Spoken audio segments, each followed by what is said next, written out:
ಗ್ರಾಮದ ಬಳಿ ಒಂದು ದಟ್ಟವಾದ ಕಾಡಿತ್ತು.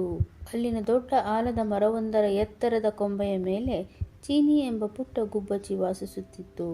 ಇತರ ಪಕ್ಷಿಗಳು ಎತ್ತರಕ್ಕೆ ಹಾರುತ್ತಿದ್ದಾಗ ಚೀನಿ ಮಾತ್ರ ಗೂಡಿನ ಮೂಲೆಯಲ್ಲಿ ಕುಳಿತು ಅವುಗಳನ್ನು ನೋಡುತ್ತಾ ತಾನೂ ಕೂಡ ಹಾರಬೇಕೆಂದು ಕನಸು ಕಾಣುತ್ತಿತ್ತು.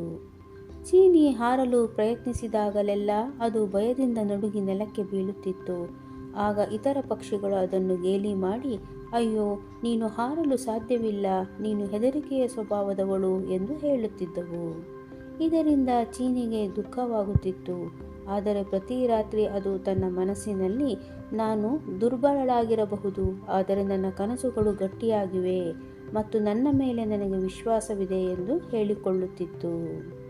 ಒಂದು ದಿನ ಚೀನಿ ನಿರ್ಧರಿಸಿತು, ಏನೇ ಆದರೂ ನಾನು ಪ್ರಯತ್ನಿಸುತ್ತೇನೆ ಎಂದು. ಅದು ರೆಕ್ಕೆಗಳನ್ನು ಬಿಚ್ಚಿ ಜಿಗಿಯಿತು, ಆದರೆ ಮತ್ತೆ ನೆಲಕ್ಕೆ ಬಿತ್ತು. ಪಕ್ಷಿಗಳು ನಕ್ಕವು. ಆ ಸಂಜೆ ಒಂದು ಗಿಣಿ ಬಂದು, ಬೀಳುವುದರಿಂದ ಹಾರಾಟ ನಿಲ್ಲುವುದಿಲ್ಲ. ಹಾರಾಟವು ರೆಕ್ಕೆಗಳಿಂದಲ್ಲ, ಧೈರ್ಯದಿಂದ ಸಾಧ್ಯ, ಮತ್ತು ನಿನ್ನಲ್ಲಿ ಆ ಧೈರ್ಯ ಇದೆ ಎಂದು ಹೇಳಿತು. ಈ ಮಾತುಗಳು ಚೀನಿಗೆ ಹೊಸ ಭರವಸೆ ನೀಡಿದವು. ಮರುದಿನ ಬೆಳಗ್ಗೆ ಚೀನಿ ಮತ್ತೆ ಹಾರಲು ಪ್ರಯತ್ನಿಸಿತು. ಈ ಬಾರಿ ಅದು ಹಿಂದಿಗಿಂತ ಹೆಚ್ಚು ದೂರ ಹಾರಿತು. ನೆಲಕ್ಕೆ ಬಿದ್ದರೂ ಅದು ನಗುತ್ತಾ ಎದ್ದಿತು. ಕೆಲವೇ ದಿನಗಳಲ್ಲಿ ಬಿರುಗಾಳಿ ಬಂದಾಗ ಎಲ್ಲ ಪಕ್ಷಿಗಳು ಹೆದರಿ ಗೂಡಿನಲ್ಲಿ ಅಡಗಿದವು. ಆದರೆ ಚೀನಿ ಧೈರ್ಯದಿಂದ ಹಾರಿತು, ಗಾಳಿಯನ್ನು ಎದುರಿಸಿತು ಮತ್ತು ಮೇಲಕ್ಕೆ ಹಾರುತ್ತಲೇ ಹೋಯಿತು.